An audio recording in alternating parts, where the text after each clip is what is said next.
Hello मेरे class 12 के दोस्तों, are you ready for a quiz? आपके लिए बड़ा इंटरेस्टिंग क्विज। बताओ तो, हड़प्पन सिविलाइजेशन का कोलैप्स कब हुआ? इसका अंत कब हुआ? बताओ तो। Your time starts now. Tick tock tick tock tick tock.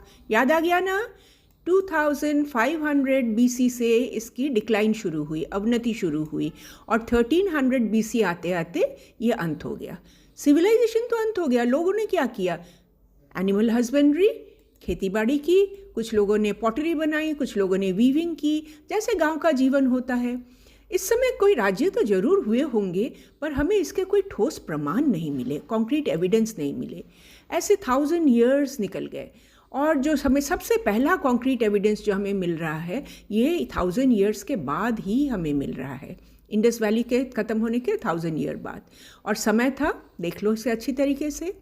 और याद रखो, हम केवल इंडिया की बात कर रहे हैं, ये विश्व की और किसी जगह की बात नहीं कर रहे हैं। यही है आपके हिस्ट्री बुक 1 का चैप्टर 2, जिसको हमने 5 हिस्सों में बांटा है। पहला हिस्सा लास्ट वीडियो बन चुका है, और आज बना रहे हैं पार्ट 2 का वीडियो, जिसमें हम देखेंगे प्रारंभिक राज्य और मौर्यन एम्पायर। तो 600 बीसी जो पीरियड था, इसको ना हिस्टोरियंस बहुत इंपॉर्टेंट मानते हैं। आप सोचोगे क्यों? बताओ, वाई इज़ दैट? मैं बता रही हूँ आपको। इसके 6 कारण हैं, 6 कारण हैं। मन लगा के देखो। नंबर 1 है ना इम्पॉर्टेंट कारण।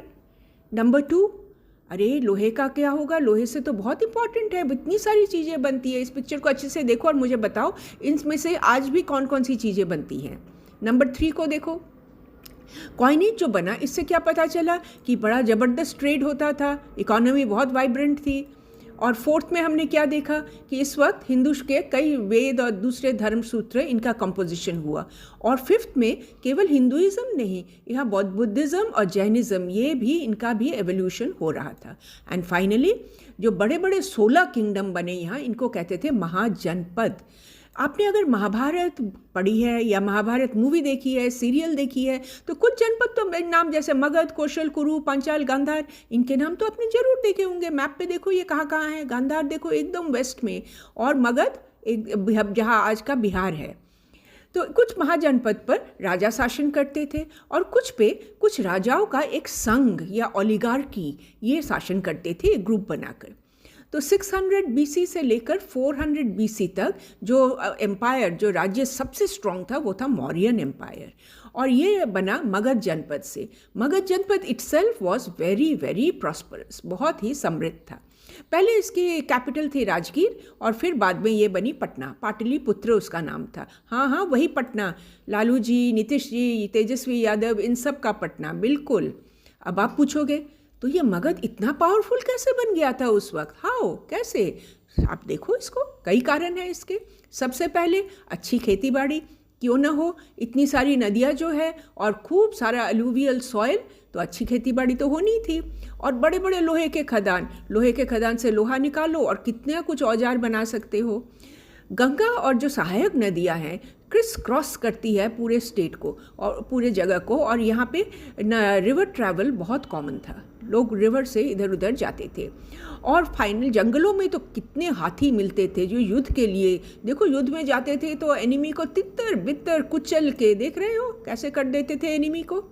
एंड फाइनली यहाँ ना बड़े स्ट्रॉन्ग राजा हुए थे, जिन्होंने स्ट्रॉन्ग नीतियाँ बनाई और स्ट्रॉन्ग नीतियों को फॉलो भी किया। और चंद्रगुप्त मौर्य इन्हीं राजा में से एक थे, और उन्होंने मौर्य साम्राज्य का स्टार्ट किया। शुरू तो हुए थे मगध से, देख रहे हो ये ब्लू सर्कल, पर उन्होंने राज्य को क्या फैलाया, ले गए एकदम अफगानिस्तान तक, देख रहे हो कितना बड़ा सर्कल। और उनके बाद उनके बेटे आए और उनके पोते आए, उन्होंने तो इतना फैला दिया। देखो दोनों को एक साथ देखो, ये था दादाजी का एम्पायर और ये था पोताजी के टाइम के एम्पायर, देख रहे हो। तो इतने बड़े साम्राज्य पर शासन कैसे करते थे, मैनेज कैसे करते थे, एडमिनिस्ट्रेशन कैसे करते थे?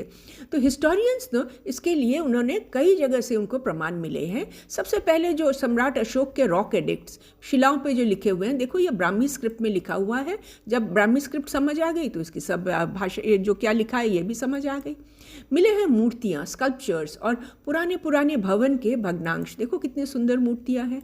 इन सब चीज़ों से उन्हें उस वक्त के टाइम के बारे में काफ़ी कुछ पता चला है।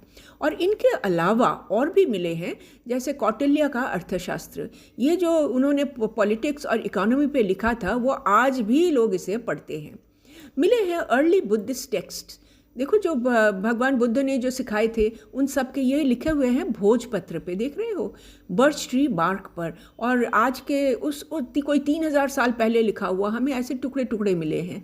तो हिस्टोरियन इनको जोड़ जोड़ के समझते हैं, और वो समझते हैं कॉइन्स से, सोने के कॉइन, चांदी के कॉइन, कॉपर के कॉइन, इन सब से वो उस वक्त का ट्रेड इकोनॉमी कैसा था ये समझते हैं।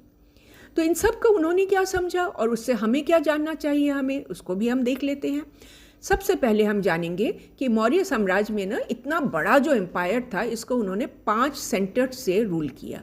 सबसे पहला तो कैपिटल था जो बिहार में पाटलिपुत्र यानी कि आज का पटना, और थे 4 रीजन्स में उसे बांटा। वेस्ट में उन्होंने किया तक्षशिला, देख रहे हो एकदम वेस्ट में, और थोड़ा बीच में आके उन्होंने किया उज्जैन, और साउथ में चले गए तो वहाँ उन्होंने सुवर्णगिरी पे किया जो ये जो कोलर गोल्ड फील्ड्स है इसके अगल बगल में है, और ईस्ट में उन्होंने किया तोशाली पर। देख रहे हो आप इन सबको एक साथ मैप पर। अब ये भी सोचो कि हर प्रांत की स्थिति, सिचुएशन तो बिल्कुल अलग थी। अगर आप लो अफगानिस्तान के पहाड़ों में तक्षशिला, और आप नीचे आ जाओ डेक्कन प्लेटो पे सुवर्णगिरी, इनकी तो सिचुएशन बिल्कुल ही अलग होगी, है ना। तो हर प्रांत के जो गवर्नर थे वो अपने प्रांत एरिया के जो हालात थे उस हिसाब से राजा का नीतियों का अमल करते थे। पर जो बगल में थे, लाइक कैपिटल के पास में उज्जैन और तोशाली, शायद इन पर राजधानी का ज़्यादा कंट्रोल था शायद। तो किस चीज़ के शासन के मुख्य मुद्दे भी देख लेते हैं हम। सबसे पहले इकोनॉमी, जो ट्रेड पर बहुत ज़्यादा बेस्ड था। देख रहे हो लोग आ रहे हैं, जा रहे हैं, बड़े बड़े बाज़ार बैठ रहे हैं। तक्षशिला, उज्जैन, तोशाली ये सब बहुत ही बड़े ट्रेड रूट पर स्थित थे। लोगों का आना जाना तो लगा ही रहता था, इसके लिए सड़कें थी, जलपथ थी, तो लोग जलपथ भूमिपथ दोनों का इस्तेमाल करते थे।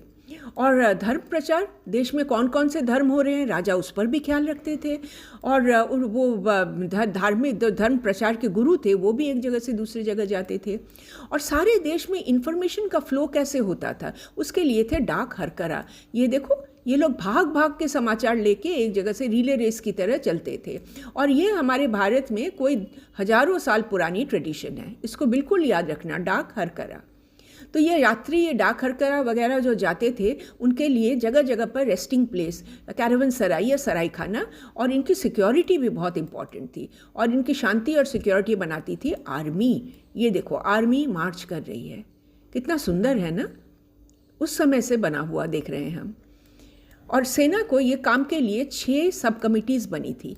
एक सब कमेटी जैसे थी वो केवल नेवी का ही संचालन करती थी, और सब कमिटीज़ अलग अलग सब कमेटी थे। इस पिक्चर को अच्छी तरह से देखो, देख रहे हो आप, फुट सोल्जर्स, पैदल सैनिक, जो घुड़सवार सैनिक, हाथी पर सवार सैनिक, रथ पर सवार सैनिक, इन सब की अलग अलग कमेटीज़ थी। अब इतने सारे लोग और इतने सारे जानवर, इन लोगों का फूड भी तो ऑर्गेनाइज करना था, उसके लिए अलग कमेटी। अब जब रथ नाव जा रहे हैं कभी कभी टूट भी जाएंगे, तो इनके रिपेयर करने के लिए शिल्पकार भी जाते थे, आर्टिसंस भी जाते थे। और इन्फॉर्मेशन वो तो हमने आपको पहले ही बताया है, हर तरह से सारे देश में फटाफट आर्मी एक जगह से दूसरी जगह, राजा एक जगह से दूसरी जगह इन्फॉर्मेशन भेजते थे। इस तरह पूरे साम्राज्य में सुशासन था। सम्राट अशोक ने एक और चीज़ किया, उनको लगा कि बौद्ध धर्म में जो इतनी सारी शांति की प्रिंसिपल्स हैं, ये सारी चीज़ें अगर मेरे देश में सब कोई फॉलो करे तो कितना अच्छा होगा। तो धर्म प्रचार के लिए उन्होंने अनेक धम्म महामात्य को और जो प्रीचर्स थे उनको नियुक्त किए। ये देखो प्रीचर्स, ये जगह जगह फैल गए, भारत से बाहर चले गए, वहाँ वो बुद्धिस्ट धर्म को प्रीच करने लगे। अब आप बोलोगे इतनी सारी बातें ये शिला पे लिखा हुआ है? कुछ तो शिला पे लिखा, जरूर शिला पे लिखा हुआ है, और कुछ हमें मिले हैं मेगास्थनीज के राइटिंग से। मेगास्थनीज वो कौन थे? वो थे एक ग्रीक हिस्टोरियन जो चंद्रगुप्त मौर्य के कोर्ट में कुछ दिन रहे थे। अब आप बहुत केयरफुली मेरी बात को सुनो, बहुत बहुत इम्पॉर्टेंट बात। जो इतना बड़ा मौर्यन साम्राज्य जो मैंने आपको मैप पे दिखाया, बारे बताया, वो केवल 150 ईयर टिका, दैट्स इट, बस। क्योंकि राज्य के अंदर कई जगह पे रिबेलियंस हो रही थी, और फिर धीरे धीरे वो सारे जगह टुकड़े टुकड़े टूट के अलग हो गए, नए राजा आए, नए राज्य बने, धीरे धीरे मौर्य साम्राज्य खत्म हो गया और उसके बारे में सब लोग भूल गए। तो फिर पता कैसे चला? ये भी तो आपको मन में एक सवाल आ रहा होगा। 19वीं सदी में भारत में इंडियन और वेस्टर्न हिस्टोरियंस ये सब ने जानकारी प्राप्त करने की कोशिश की बहुत सारे सोर्सेस से। सोर्सेस तो मैंने आपको अब कितने बार बताया, अभी भी बताया है। और ये जो उन्होंने जानकारी प्राप्त की, इसके वजह से आज हम मौर्य साम्राज्य के बारे जान रहे हैं। मैंने आपको इसकी कहानी बताई, ठीक है ना? मज़ा आया? मज़ा आया तो फटाफट एक लाइक दे दो। And thanks for watching. कैसे कोशिश।